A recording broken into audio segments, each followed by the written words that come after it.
Hello and welcome back to Round the Archives in Conversation. I'm here, obviously. Lisa is here. Hello. Hello, Lisa. Hello. And we have a new voice in the form of Medusa Cascade. So do, yes. Welcome on board. Hello, thank you. Nice to have you here. Now, nice to be here. Well, you don't know that yet. We might prove to be awful. You never know. I doubt that. We shall see. The reason we asked you on board is that some time ago we did a piece for Martin on Vision on Sound, didn't we, about reaction videos? Yes. And reaction videos is something I'm quite interested in. Mm-hmm. You run a reaction channel on YouTube, and perhaps it's best to hear from the person with the most experience in this field. Can you describe what a reaction channel actually is? So yeah, I basically sit and watch a show that I've never seen before 99.9% of the time, and I record my in real time reactions to the storylines of what's occurring through the show, and then I share it with the world. And it is the world, isn't it? Because I was looking at your numbers. Yeah. You've got something like 9,000 subscribers on your channel. Yeah, it's madness. There are people that do this as a career. I don't. This is just something I do in my spare time. It's a hobby, but a lot of hours just go into it, even though it is a hobby. But there are people out there that do this full time and have a career in this. But yeah, some of the view numbers get a little bit scary sometimes. This is actually quite a busy weekend for you, I understand, in that you're obviously recording with us and you've been recording elsewhere, but you've still got stuff to do. I mean, it's 2:30 in the afternoon, isn't it? Just gone. And I understand you've got some editing coming up to do later. Is that right? Yeah, so I recorded 2 podcasts this morning for various shows. And then prior to that, I'd actually recorded a reaction for Patreon that will have just gone live as we speak. And then I'm recording with you guys, and then I'm editing a video for Monday straight after this, and then possibly one for next Friday after that. I mean, it makes our output seem abysmally slow, doesn't it, Lisa? It does. I mean, we feel we're good if we get an episode of Around the Archives out every 3 months, don't we? Mm-hmm. And yeah, we do a few things for other people. But why did you feel you wanted to start a channel like this? It was just something that intrigued me, actually, because when I started, I don't think there was really that many channels out there that focused on mainly classic British television. It was more the American shows, so things like Your Walking Dead, Game of Thrones, Arrowverse, things like that. And I thought, well, it's something that interests me.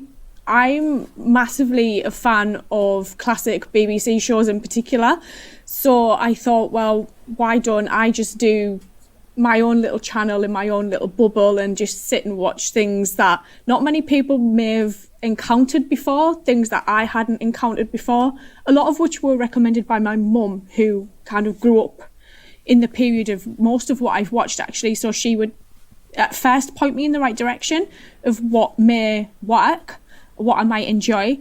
So I thought, well, I'd kind of go into this little obscure section of that type of television, and then it kind of just went a bit mad. Let's just run through some of the things that you've got on your channel. Obviously, you've just finished. I'm not sure whether you have just finished, but you've got the whole of classic Doctor Who on there. How long did that actually take to do, and when did you actually finish it? It took about, in totality, to watch, record, edit, it took about 4.5 years to completely get everything on YouTube, edited versions. And I finished that about 2 years ago, but that was the watching side of things. But the editing, obviously, because I have a full-time job, I had to just do the editing around my full-time job. So in actuality, it probably took about 6 years to get everything up onto the channel. That's pretty impressive. I mean, we did the full watch through of Doctor Who prior to the series coming back, didn't we? So we started in 2003 and did one episode a night and kept that up fairly well, I think, didn't we? Yeah, so we got to... did we ever have a falter? Flight. Yeah. We faltered on Time Flight for some we watched reason. one episode of Time Flight and then had a break for a day or two and then carried on. But otherwise, we were pretty good in that respect. Did you just do one episode a day, or did you do blocks of recording? I tended to record in blocks, so I'd watch. It would depend, actually. I think during the Hartnell Troughton years, because the stories were a lot longer, you had more parts to each story. It took me maybe 2 days or 3 days, possibly, to watch something like Dalek's Master Plan. But then for something else, it would take me like an hour. So I would watch a story in an hour. But then there was days where I would watch maybe 6 or 7, and then other days where I wouldn't watch any. I tend to mainly record just on weekends because that's the only free time that I really have. So my Saturday Sundays were just filled with either block watching Doctor Who or trying to edit Doctor Who. I noticed that somebody has just recently put up the War Games, and it seems that they did it all in one day, which is astonishing. Wow. I don't think I've ever done the whole of the War Games in one day. No. I do that at least in 3 sittings, maybe 442. I don't know. That's amazing. We're watching some Pertwee at the moment, aren't we, Lisa? And we're just doing 2 episodes basically at the weekend. So what's our next one? Planet of the Daleks. Planet of the Daleks. We're just about to start. Yeah. It's probably about probably about the 4th or 5th time I've watched Planet of the Daleks, because you quite like it. I do, because it was. I saw it in the when they reran it in 1993. Yeah. So it's got interesting memories. Yeah. For so me. you would have seen episode 3 in black and white, wouldn't you? Yes. Yeah. Which I think is getting a bit forgotten about now, because the colorization of episode 3 is so good. People don't come to this story and suddenly encounter a black and white episode in the middle. But can I ask, how easy did you find to source all these episodes? Because when we did our watch through, not everything was actually commercially available. I remember having to cadge episodes 1 and 4 of The Invasion off of somebody because they just were not officially available. But do you go to BritBox? Do you use DVD, Blu-ray, or a mixture? I was really lucky. My mum had them. So I just acquired them from her, and so it was kind of a mixture, actually, because she has different versions. So she basically just gave me this huge box that had VHS, which I had to convert, DVDs and Blu-rays, and she just gave me this box and said, have fun.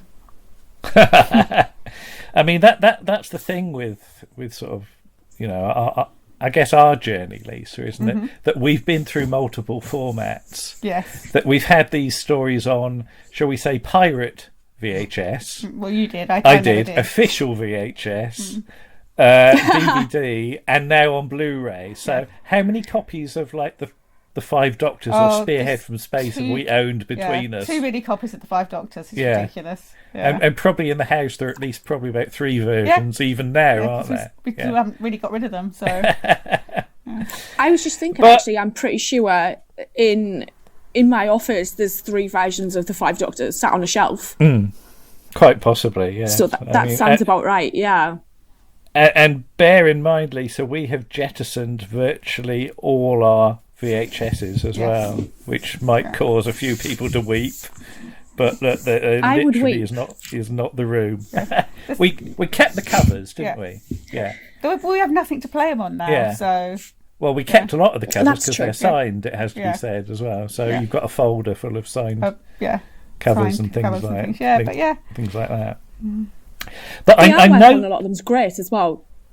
Oh, absolutely. Yes. I mean, there's some very nice sort of pictures on there and some very unreadable signatures, it has to be said. Yes. Didn't Caroline John splodge all over your copy of Inferno, Lisa? Yeah, she had a very cheap pen and she signed it and it splodged. So there's a big splodge and a bit underneath that says sorry. With the pointy arrow. With the pointy arrow, even though it wasn't her fault. That's really sweet. It is. She was lovely. But I do note that I think one thing that people asked you about on your channel, and is sort of obvious by its absence, is Blake 7. Yes, so I guess most you'd already done. You'd I've already ever done encountered. Blake 7. And now, in deference to people who haven't seen some of these shows, I will say we'll try not to do any spoilers for shows like Blake 7 or Sapphire Steel. Mm-hmm. But so when did you actually do Blake 7 then? I didn't actually react to it. I watched it growing up, so it was on in the house when I was growing up in the 90s quite often. So it is the one question I think most people who will watch more of the classic shows that I'll react to ask me, have you seen this? Can you please watch this? And I try to be as polite about it as possible, but now I just don't answer because it's been 6 years of, can you watch Blake 7? And I'm just like, internally screaming. Because I'm like, no, I've seen it. Yeah. But I do notice that you've recently finished The Prisoner. So is your mind sort of, is your mind pulled back together now? Or? I actually recorded those at the same time as Classic Who, so they're like they're about 2 years old, those videos. Oh my word. I just get really busy with work, so it takes me quite a long time to get the videos actually onto YouTube. So a lot of them are like, for me, quite a while ago now. So my brain has been okay for a while. Okay. I think it's one of those things that, certainly with The Prisoner, you do remember when you watch those last few episodes for the first time. It's like when McGowan has just taken over completely and is just doing what the hell he wants with the series. Because I've told him it's cancelled. Yeah. So I'm just going to do anything at this point. But yeah, again, I would have seen The Prisoner on VHS. When did you first see The Prisoner, Lisa? Is it me showing it to you? Yes. I think it probably is, yeah. Yeah, so that'll be from the from the DVDs. Yeah, because you had it on DVD and then you bought a DVD player and it wouldn't play The Prisoner. So you had to swap my the very DVD first DVD player wouldn't play The Prisoner. It refused. It was in the very early days of DVD, and there was something about some certain players had problems with certain discs. It's nothing to do with like it was the general. It's nothing to do with it being an American release or anything silly like that. It was just it's just it would just spit it out and say, no, not playing that. It's too weird for me. You also, I would say dabble, but it's hardly dabbling. Babylon 5 you're reaching the end of on your channel, and I guess that's been a bit of a journey for you. It's been an emotional journey, actually. I think it's the one show that has took me by surprise the most, how basically captivated I was by it. So I think there's 3 left to go up onto YouTube at this point, but for me, I finished it about two months ago. I think I watched the last episode. I'm now in the process of watching the spin-off, which is Crusade, which I'm halfway through. And yeah, it just went absolutely bananas. And I think I jumped from about 2,500 subscribers to just shy of 10,000 in the space of watching it, which has just been mind-boggling, actually. And it's just been an emotional roller coaster, but I enjoyed every single second of it, really. And I understand you've had some sort of support from a certain creator involved with the show as well. Is that true? Yeah, Joe is lovely. He's a really sweet guy who on occasion drops me an email, which is just insane to think about. But he's just been brilliant, actually, and really supportive. And I have like a Patreon where people can watch the full length versions as opposed to the edited free ones that are on YouTube, which he very kindly joined, I think, when I started season 2, and is still there and is watching through the spin-off with me and the movies with me. And it's just been a bit of a madness, actually, and just nothing I ever expected. It's been so strange. Well, it's just interesting, I find, that you start to do this stuff and just occasionally you'll make connections with people that are very, very close to the show, and I think that's wonderful. Yeah. But that's been the biggest thing for me, I think, is just how sweet people have been. Like, obviously you get the odd one where they're not that nice, but then you get some really nice people, so it is lovely. Have you found fandom, Doctor Who fandom and beyond, to be a welcoming place generally? To be honest, I mute a lot of the Doctor Who fandom on Twitter just because within the last maybe 4 or 5 years there has been a lot of discourse on there and a lot of arguments, and I just completely block myself from it now and just don't pay any attention to it, because I do feel like in the last few years especially it has taken a bit of not a nice turn really, and the drama's just not for me, so I just ignore it. And I reacted to Flux, but I didn't make it public reactions. I just did it as like a Patreon exclusive because of that discourse. And there's things like that which you don't think you need to take into consideration that I then had to take into consideration when I was releasing them. So I do feel bad that, you know, a lot of people have missed out on seeing those, but I had to do it for my own mental health at the same time because of some of the comments that would filter through, especially on YouTube, not toward me, but more toward the show and other people that were commenting on those videos. So I did have to take steps to try and kind of make it a safe space for people, really. But what about you, Lisa? Because you're from the days... I mean, you joined fandom. When would you say you joined fandom? Late 80s, early 90s? Early 90s after Classic Who finished. Yeah. And I looked for another way to be involved in Doctor Who. And that way was to join the Doctor Who Appreciation Society. If it were not for which we would not be sitting here, because it's a whole series of events that led me to get a tape zine, which led me to become involved with our group of fans, and led us to sitting here. It would have been sort of, I think it was 1991. Yeah. So, but didn't you get told once you couldn't be a Doctor Who fan because you were a girl? Is that right? I did. Yes, It was either the first day or very early on after I joined secondary school. Yeah. And I had while we were waiting for the teacher to come into the class, I had a Doctor Who novelisation. Can you remember from what the it library? was? I cannot remember what it was. No. Might have been Horror of Fang Rock, but I might just be, because that cover is so memorable, I might just be putting it in there. So I get the book out of my school bag and I'm having a sort of flick through it or reading it, and a boy looks at it and says, "You quite like Doctor Who, you're a girl." And I think I just sort of looked at him and rolled my eyes and didn't take any notice. Was that it at that point? You determined to learn more about Doctor Who than anybody? I probably knew about Doctor Who more than him anyway. And he did anyway, because you know, I wasn't a huge fan then, but I'd been read the novelisations. My mum used to read me a chapter or two of the novelisations every night when I was sort of younger. And then there was a shelf above my bed. And I'd wait till I hear her get downstairs, then I'd sneak a look at what happened next just to see. You read it. Yeah. Spoilers. Yeah, I'm terrible for spoilers. I do it now still. So, yeah. And then I got... I remember getting the 20th anniversary. It was either the Doctor Who magazine special or the Radio Time special. I can't remember which one it was. Yeah. I saw it in a newsagent's and had to ask, obviously, because, you know, I was 11, so you don't have that sort of money when you're 11.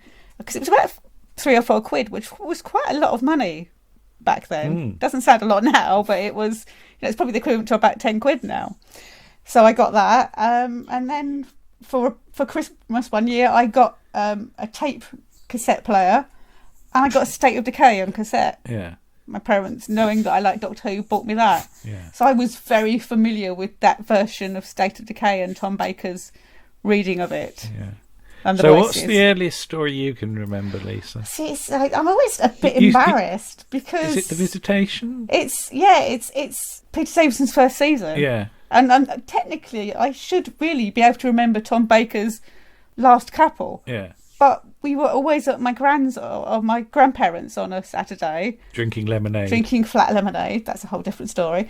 And I probably would not have been allowed to watch it. No. So I missed out on whole to seasons. Weekdays. Yeah, meant that I could actually watch it. Oh, that's yeah. interesting. So. You see, I'm so old I can remember Pertwee's last season, which makes me feel like it should be covered in cobwebs.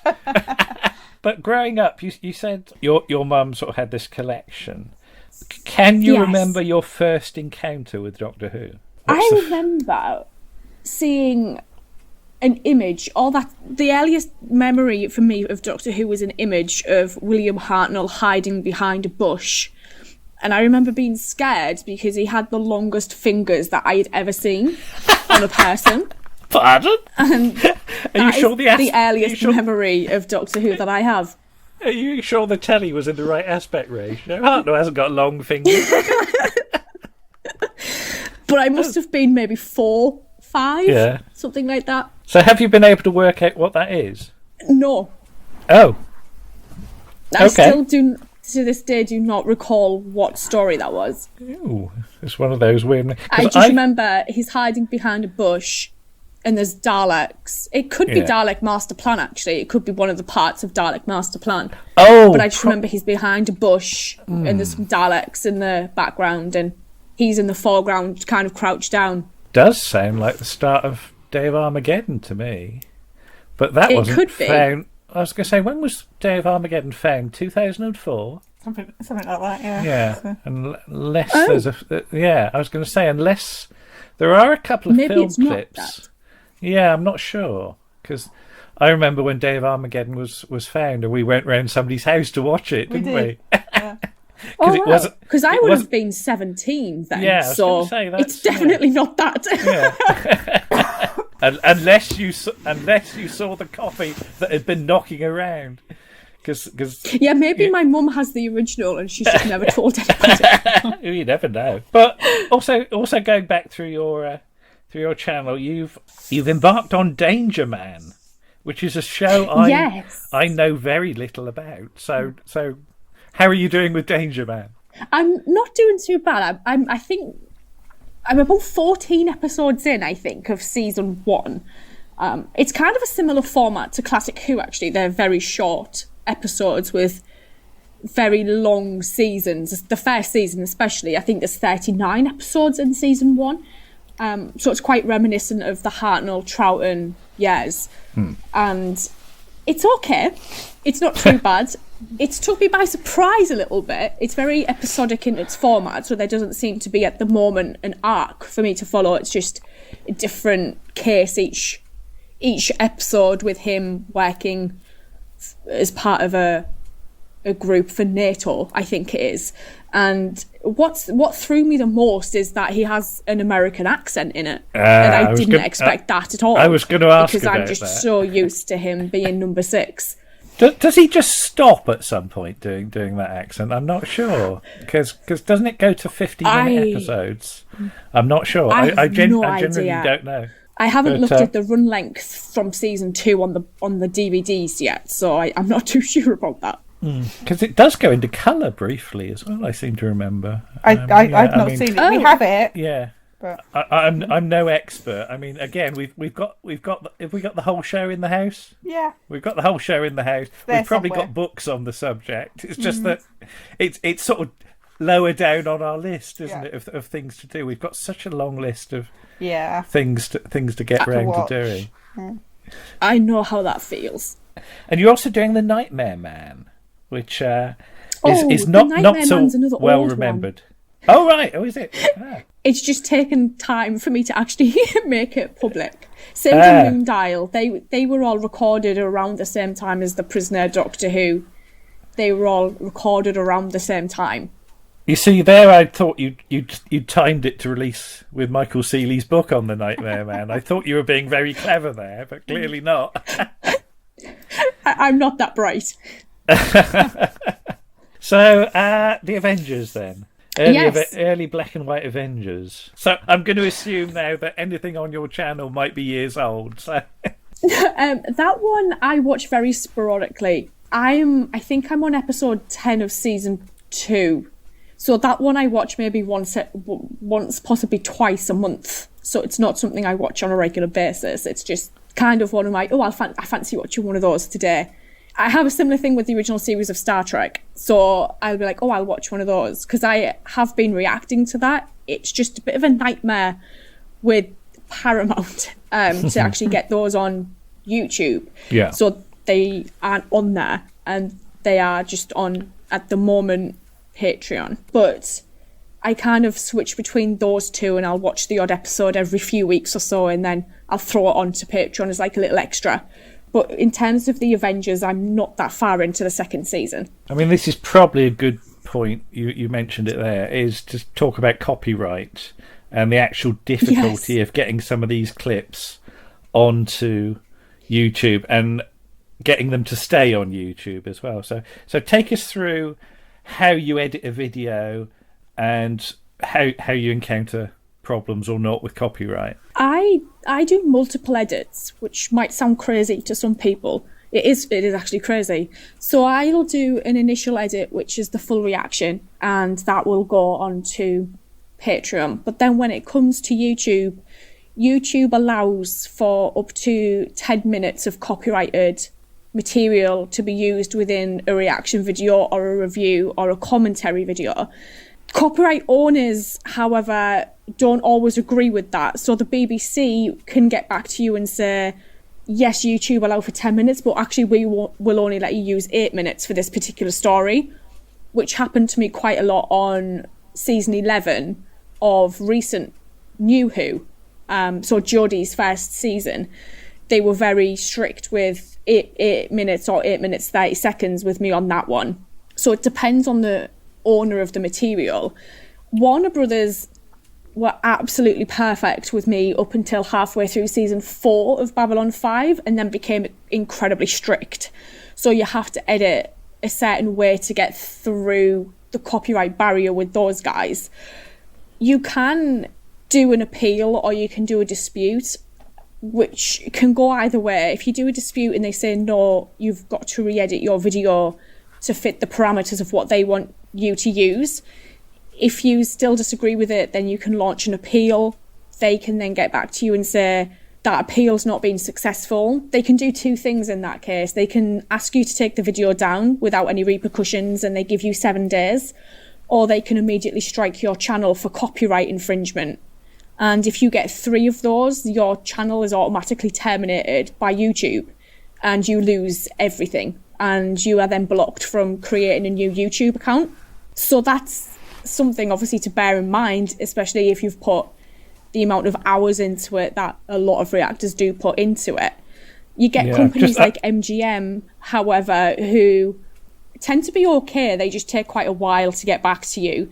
So usually if you put in a dispute, it can take up to 28 days for them to say either yes or no to you using the material in your video. MGM are quite good and they tend to get back to you within a day. I'm quite lucky because my degrees that I did at university are in theatre, film, television production. So I studied a lot of copyright law and media law. So I know how to word arguments and how to get through that copyright process. A lot of people, unfortunately, don't have that background knowledge.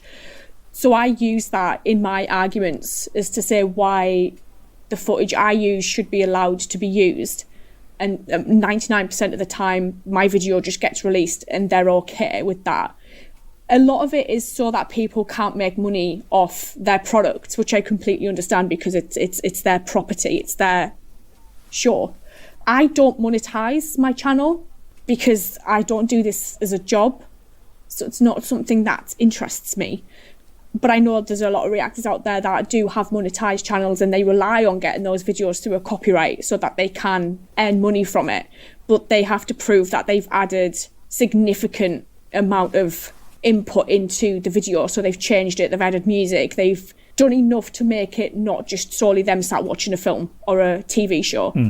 Because then they are just making money from someone else's content. So there are a lot of struggles when it comes to copyright, but because I have that background, I don't get as much problems as I know other people do. Because I remember a few months ago you were saying some of your Sapphire Steel ones suddenly started disappearing.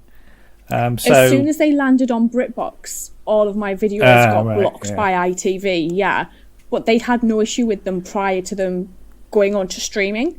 But as soon as I put in disputes, they were all released within about 12 hours, so it wasn't too bad. But do you believe that everybody in the world should get to see Sapphire Steel? Yes. Why? What's so good about Sapphire Steel? Everything, I think. David McCallum is number 1 on my list. Number 2 on my list is Joanna Lumley. And I like weird things. And to me, that's probably one of the most quintessential British madness things that you will ever encounter. And I like the darkness of it, actually. I think that's what appealed to me the most, was just actually how dark it was. Like, I still don't think I've gotten over the lady in the painting and what happened to her. So that still to this day traumatized me, knowing that, and the creepy children. And I just think us as Brits have such a macabre sense of life, really, that we make shows like this that are just amazing. I mean, again, Sapphire Steel, I think I came to Sapphire Steel on pirate video a year or two before the official releases came out. What about I think you showed me again. I think we had some multi-generation copies. And I have no memory, apart from a couple of scenes of Story 5, of actually seeing it on original transmission. I'm old enough to have seen it. But it just seemed to have passed me by at the time. But I remember in the early 90s just becoming really rather obsessed with Sapphire Steel. And it's one of the few series I've ever wanted to write fan fiction for. And you kind of did. And I sort of did. Yeah. And you sent it to PJ Hammond. And I sent it to PJ Hammond, and he was nice about it. So, somewhere I've still got the letter that he sent me. He was actually very encouraging. So that was nice. So again, it's that little connection you make with the creator of a show, and they don't mind what you're doing. No, that's the nice feeling, isn't it? Yeah. I mean, do you have a preference for multi-camera studio stuff? I notice, a lot of your sort of telefantasy stuff is 60s and 70s. So do you prefer that to single camera, or you take it or leave it? I can take it or leave it. I think because I grew up in a household where I just watched everything I could get my hands on, because from a really young age I was just obsessed with film and TV, and it was very much encouraged by my family to pursue doing that as a career. So I would just consume as much as possible, but I don't mind either. I'm happy to watch anything in either category, really. I think they both appeal to me for very different reasons. So the multi-camera or a single camera, I can get lost in a scene regardless of how it's shot, as long as it's shot well. So it doesn't really matter to me that much. I mean, are there shows you'd like to do reactions to that you just can't get hold of, or how available is this material these days? It's better than what it was when I started the channel. So I started the channel 6 years ago, and BritBox wasn't a thing. So that's why I had a lot of my mum's copies of things, and it's easier now to get a hold of the more classic British things because of BritBox or ITVX or however they've rebranded it. But obviously with Amazon Prime has been really useful, because they've been putting things on like Stargate, which I've started recently, and Babylon 5 was on there for a while. I did have to buy imports for Farscape because there didn't seem to be a Region B release of the Blu-ray for Farscape for some strange reason. I was just unable to get a hold of it in the UK, either through retailers or Amazon or Zavvi. So I had to get an import for that one. So it is easier to get a hold of stuff now, I think. There are some things where, like Wartime was something that I ended up buying the VHS of, actually, and then I converted it so that I could then screen capture it. So there's been occasions where I've had to do that for some things. Yeah, I think Wartime, I don't think I'd even seen it until you put it up on your channel. I honestly so strange. Yeah, it just slipped through the net for me. It's very odd. So, you know, some of the other stuff I'd seen, like Shakedown and Downtime, but that one, I don't know why I never saw it. I have no idea. But some DVDs I've noticed have started to go out of print, because I've sort of looked at things occasionally on Amazon, because occasionally you sort of say, is that still available? And there's stuff going now for silly money, some of the sort of 70s series. So I think it's sort of, you know, worth keeping an eye on some of these. I recently bought Man in a Suitcase. I think it was a Network box set, actually. Yeah. And that actually took me surprised at how much that cost. I mean, you love a Network sale, don't you, Lisa? Oh, God, yeah. I've just bought some more stuff. What have you just got, Lisa? Just ordered Richard the Lionheart. Why have you ordered Richard the Lionheart? Because of the theme tune, of the theme isn't song. it? How does the theme song go? It's appallingly bad, but it's yeah. So who's in that? Dermot Walsh. So what year is this? It's early 60s, not late 50s, early 60s. I know I'm just going to watch it and wince at all the historical inaccuracies in it. And I also ordered Riley Ace of Spies because Sam Neill's in it, and I'm on a bit of a Sam Neill thing at the moment because I'm just about to rewatch Jurassic Park for a thing. I was going to ask, have you seen William Russell in Sir Lancelot? No, I have not. Oh, I was saying, if you like your William Russell... that might be an interesting one to your weird theme investigate, because you were just saying about weird theme tunes, Lisa. Yeah.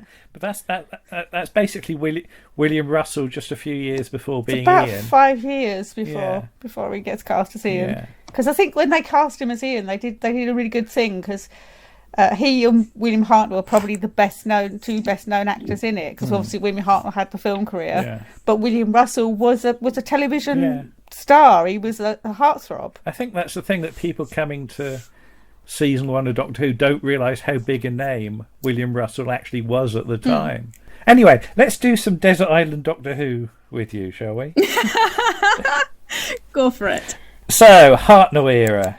Give me some of your favourite stories. Oh, Dalek's master plan is massively up there for me. Just the scale of it, I think, was immense. Was it 12 parts to that story? Yeah. That's just insane to me, actually, that they would even do something on that scale. I am a massive fan of the Savages, and I kind of clocked quite quickly what was going on in that, especially with what was happening to the people. But I think that's just because I've just consumed so much over the years. I kind of click onto certain plot lines, and it kind of just, I'm like, oh, that's where we're going with this. I also don't mind the Celestial Toymaker. That's probably one that I would love to see in its originality, just because, you know, Michael Gough as well. So they're probably my go-tos for Hartnell. Lisa, go on, do your Michael Gough story. Oh gosh, I had the pleasure of because I work in retail in a supermarket, and I had the pleasure of serving Michael Gough 16 years ago now. He was very old. He was quite old at the time, and it was him and his wife, and all they had was a bottle of gin and some raspberries, and the raspberries fell off the conveyor belt and went all over the floor, so we had to get him some more raspberries. So you were showered by Michael Gough's raspberries, which is not a claim everyone can make. And then he forgot his PIN number for his card, so his wife had to shout it across to him. And then he said to me, I'm very old, my dear. But he was very charming. You could just tell it. Even I had the tiniest bit of interaction with him. But the charm just rolled off him like waves. You could see why he was always with the ladies. Yes. There's always, when you watch him in the Batman, Tim Burton Batmans, there's always a little twinkle in his eye. Yeah, he was very nice. I mean, you're saying about Master Plan. I would love for episode 7 of Master Plan to be recovered, not because of the Merry Christmas at Home thing, but because we're such huge fans of Z cars. I just want to see what the set for the police station looks like, and whether it looks the same as the set in Z cars.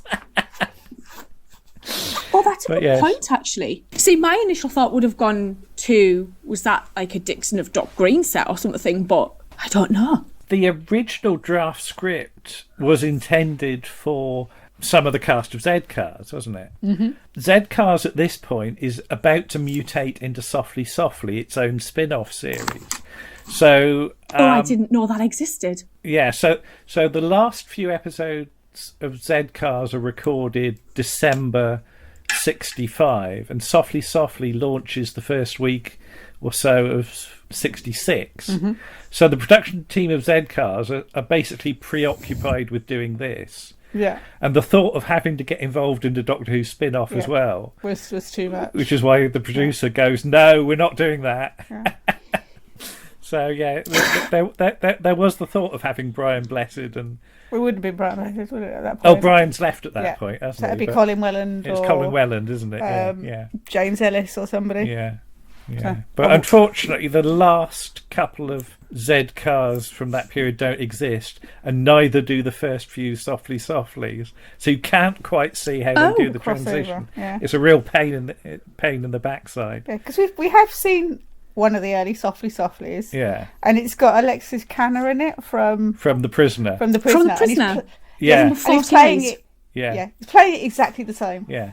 You think he's weird in The Prisoner? Well, he's weird in Softly Softly too. There's really not much difference, is it? That's his acting style. Is he trying to do an accent I have no idea what accent he's doing. No idea. Because Barry Letts is in that doing some sort of West Country accent as well. It's meant to be sort of Bristol, isn't it? Something like that, yeah. But yeah, I mean, this is one of our bugbears, that you can't officially get much of Z-Cars. There was a few DVD releases, but again, if it was more available, I think, people would actually enjoy it. But there you go. Anyway, Troughton. What Troughtons would you take with you on a desert island? War Games would be up there, just because it's one of the best things in the world. Yeah. The Invasion, for me, it's just that iconic shot, isn't it, of the Cybermen coming down the steps with St. Paul's in the background. Brilliant. I would probably also take with me... I'd have to take Tomb of the Cybermen with me. I don't think there's any way I couldn't. Just for sheer joy and madness, I would take the Underwater Menace. Oh, that's a good answer. Just for that, the crazy scientist, and it's so mighty boosh that I have to take it with me. And then the moon base, because I adore Benoit. And his cravat. Yes. I remember when Tomb of the Cybermen was recovered. Yes. I remember getting the edition of, I think DWB had it on the front cover. Yeah. Tomb recovered. And I remember how the postman delivered it, and I opened the envelope and I went, what? Tomb of the Cybermen? Yeah. Because it was that story that we always used to joke about being found. I remember we wrote a sketch once. It was about a year before it was recovered, where the joke was Tomb of the Cybermen had been found, and then blow me, a year later or so it did actually turn up. So that was exciting. Yeah. Pertwee then. We've just watched Inferno, haven't we? Well, we've watched one story from every each season up to season 10. Yes. Yeah. And I noticed that Inferno was just been voted top story in the DWM poll. I love Inferno. Yeah. Quite right. My favourite Pertwee. Yeah. But I assumed that Inferno was a given, but what else does it for you when it comes to Pertwee? I have a really soft spot for Death to the Daleks because of Bilal. Yeah, and I just think he's like one of the sweetest characters we had. And I don't know, he was just adorable. I think that's the only reason why he's in there, to be honest. I'm a huge fan of the Ambassadors of Death. I love the whole kind of mission control setting of that. That really appealed to me. I really liked that. I quite like the Mind of Evil as well, actually. We just rewatched that actually. Yeah. Oh, it's just the whole prison setting. Which is that the prison from Porridge? Not quite. Is it a couple of years too early for Porridge? But okay, that was like my first thought. I was like, that must have been where they filmed Porridge. And then obviously the Three Doctors is probably up there as well. Inside Bilal is Arnold Yarrow, and Arnold Yarrow was also script editor for Softly Softly Task Force. Yes. he's not only an actor, he's a damn good writer in there as well. I could almost imagine him getting Terry Nation's script for Death of the Daleks and suggesting a few changes, going, "Oh, I'll script edit this if you like." But we've been watching a lot of Ronnie Allen from Ambassadors of Death, hasn't we, Lisa? Yes. Why have we been watching a lot of Ronnie Allen? Because we are currently working our way through the Noel Gordon Crossroads box set. Yeah. We've actually got quite a big run of episodes at the moment. That do exist. We've got about another disc before we get a gap. But he's terribly good. Yeah. He's terribly good. But he's very... He comes in and goes, "Hello, Meg." Yeah. And he's got his big pimp coat. He's got his big pimp coat on. Yeah, he wears this sort of coat with a fur collar, but he never actually wears it properly. He just has it over his shoulders. Yeah, he should have had that in Ambassadors of Death, shouldn't he? Because he could have swished in with it. Come in and go, "Hello, Doctor." Yeah. Yes, he's a really good actor. Yeah. Yeah. There's a lot to choose from in the Tom Baker era, but throw us some names of favourite stories there then. My immediate go-to is always The Seeds of Doom. It's my favourite. Oh, my favourite. It's you're welcome back around the archives. Because I think it's probably got one of my favourite and if not best supporting casts of a story. It is just it's just absolutely, and the gruesomeness of like putting people in that compost machine. Oh, genius, love it. I also have to throw in Robots of Death because I have such love for that story. It is just madness. Like, it's one of the best things that I think came out of Leela's run, actually, was that story. It was just unbelievable. But I also have a little bit of a soft spot, as controversial as this might be, for the talons of Weng Chian, just because of Jago and Lightfoot. They are You've got a picture with them, haven't you, Lisa? We have. We have a picture fantastic with them. characters. Yeah. There's you sitting in the middle of them in that picture up there, me looming in the background because I didn't have a seat. No, it's the Talons of Weng Chian is a great story. You just have to look at it beyond of what it is, and it's a representation of the time it was made. Yeah, unfortunately. So. There are a lot worse things, believe me. Yeah, if you think Talons is bad, you haven't seen Peter Sallis pretending to be Chinese in Sergeant Cork in the 60s. And they don't even try and make him up, do they? No. It's just Peter Sallis trying to do an accent. Yeah, that is, yes. So it's, Anyway, yes, totally agree with you on Seeds of Doom. It scared the bejesus out of me on original transmission. Absolutely. I was even scared with the cover of the book because it had a picture of the crinoid on it. I remember going to Longleat, the exhibition at Longleat, and the crinoid was there. I almost didn't go beyond the door, because the crinoid was the first thing through the door, and I didn't want to walk past it in case it got me. So, yeah. But my parents were going, "We've paid to go in now, you're bloody well going in, go on." boot me past the crinoid. Yeah. Obviously a certain John Challis is rather dear to our hearts. One of the few actors ever to send us sweeties through the post as well, so that was lovely of him. One Christmas he sent us what was it? Newbury fruits. Yeah, Newbury fruits in an Italian version of Newbury fruits. So that was lovely of him. that was very well received. But on to Davison. I love Castrovalva. I just think it's a lot of fun. Kinder is another one that I adore. Anything with Tegan in, I will put on any list, really, because she is one of my favourite people. I have to also throw in there, just because of the performance, Enlightenment was just joy. It was bananas. Didn't really make much sense, but I loved it. I thought it was great. The whole ship's racing to the end, and I really like that whole Black Guardian arc, actually. I have quite a soft spot for Turlough, which it might sound a bit straight. I love Turlough. I think Turlough's great. So to have him going through this, crisis of conscience for such a long time before, the doctor's like, yeah, I knew what was happening. Hi. And this poor lad's been suffering this entire time with, do I kill this guy? Do I not kill this guy? But the awakening is also one that I like. I love that face in the wall. I think that's amazing. We've been to the church there, haven't we, Lisa? Yeah. And then Caves of Androzani, I love. Again, a local one to us, because filmed in one of our local sandpits as well. So. Yes. And anything Dorsety always goes down well with me, for obvious reasons. The only thing that kind of freaks me out, though, is the GIMP mask. I was going to say, Lisa, you nearly helped Peter Davison with his shopping once, didn't you? Nearly. Well, you had to stop yourself. No, I wasn't there. It was Warren, wasn't it? Oh, it was Warren. Oh, yes. Right. Had I been there, I would have gone and sorted him out. Yeah, he was using a self-scan in a Tesco's when he was at a convention. And having problems apparently with he was shouting at the till because it kept saying there was nothing in the bagging area. It is there! There might have been some expletives involved. I can imagine if you were there, you'd have ushered him out of the way. Right, stand away. Right, stand away, Davison. I'll do it for you. Which might have been funny. Colin Baker era. What do you make of Colin in the role? I struggled at first. But then we hit the entire season of Trial of a Time Lord, and I think possibly became one of my favourite seasons of the whole classic run. I loved it. It was just amazing to watch it unfold over this period of time. And I mean, if you get Honor Blackman in a series like that, what that one arc was, I'm in. I'm sold. And McCoy. I still don't know what happened in Ghostlight. That's still correct. processing that.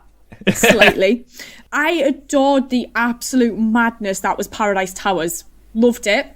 Like those two women just wanting to eat everything and everybody, and I don't know, there was something about that story, as bananas as it was, that I really liked. And then obviously you had Survival, which, you know, ended it that voiceover at the end, I think, was just a perfect way to sign off, really. And then you had like absolute bangers thrown in there, like The Greatest Show in the Galaxy. And I think out of Sylvester's, the one that I adored the most was probably The Curse of Fenric. Lulworth Cove, been there, haven't you, Lisa? Yeah. You're saying and you've got Parsons. Ah, yes. You were saying about Paradise Towers. In some ways, your reaction channel is a sort of live equivalent of the audience research that the BBC used to do, in that we actually see you react to a story and what you think of it as it unfolds. Yeah. But I've got some info here for some late 80s stories. And BBC used to send out these questionnaires to people. So did you find it entertaining or boring? Did you like Colin Baker? Did you like Sylvester McCoy? And things like that. Is the timing of the show okay? Is it too violent? And things like that. So, for example, 76% of people found Mind Warp to be entertaining, and 35% of people found Time Lash to be boring. I mean, how can it be boring? I quite like Time Lash. I was going to say, how can it be boring with Paul Darrow doing that acting thing in it? Yeah. Yes. The third. But there was a specific question for Paradise Towers, and it says, "Do you wish Bonnie Langford had been eaten in Paradise Towers?" And the response was 65% of people said yes. Poor Bonnie. Poor Bonnie. Honestly. Oh, that's a mite. There were a lot of screams, weren't they, in Paradise Towers? I think the majority of Bonnie's screams throughout her run, bless her, came in Paradise Towers. But I just like the fact that somebody actually sat down and thought that up as a question for the audience research panel. It's possibly a joke question, but there you go. So, but you know, people would have took it seriously. Oh, absolutely, yeah. So, what's the future for your channel then? Are you going to keep going with this? I mean, I've got such a list. So there are a lot of things that I want to get through. Because I just do this on a casual basis, it just take me longer to get through things.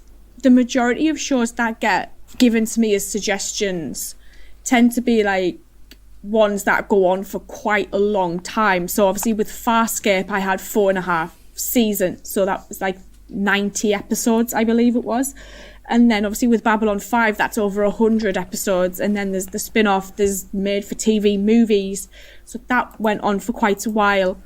With Stargate, I've got 10 seasons of the main show, 4 seasons of one spin-off, 3 seasons of another spin-off, 2 films, and then there's recently been another spin-off. So that one will probably take me quite a while. And then obviously Danger Man isn't the smallest series in the world, neither is the Avengers. So at the moment I'm trying to just stick to shows that are a little bit shorter in length, just for my own sanity, and just because I don't have the time really to fully commit to multiple shows that are very, very large in terms of the seasons. So the only one that I'm all in on at the minute is probably Stargate, but I do try and throw in smaller shows, kind of your more classic TV shows. So like you'll get the odd episode of Danger Man, and then The Nightmare Man, Moondial, Children of the Stones, The Changers, that I threw in there just to shake things up a little bit, just because it was easier for me to get videos out there and not have to dedicate such a large amount of my free time to them. So it probably will continue, but 2-3 years down the line, I may be gone, so who knows? Well, I just noticed, it says on your channel you've got 1.1 thousand videos on there. Yes. Which is a hell of a lot of work. 750-ish, I think, 800 or so Doctor Who related, I think. Yeah, but you might like to know that if you were, for example, to react to the whole of Dark Shadows, which our friend Paul would be very keen for you to do, that would be 1,225 episodes. Gosh. Of Dark Shadows? Of just Dark Shadows. Not all of those exist though, do they? One episode only is missing. One? Okay. There's only one missing episode of Dark Shadows, and the audio, and there is a reconstruction of it. So, wow. Yeah, not suggesting that you ever do it, but if you did, even that one show alone would keep you going for years. So I think you've got a long future ahead of you with this channel, to be honest. There's just so much stuff to do. And there is a lot I'd like to explore. I at some point I do want to watch UFO. It's quite far down on my list. That's the only thing with that one. Well, we'll wish you luck for the future of your channel. So it's Medusa Cascade on YouTube, isn't it? Mm-hmm. And also on Twitter.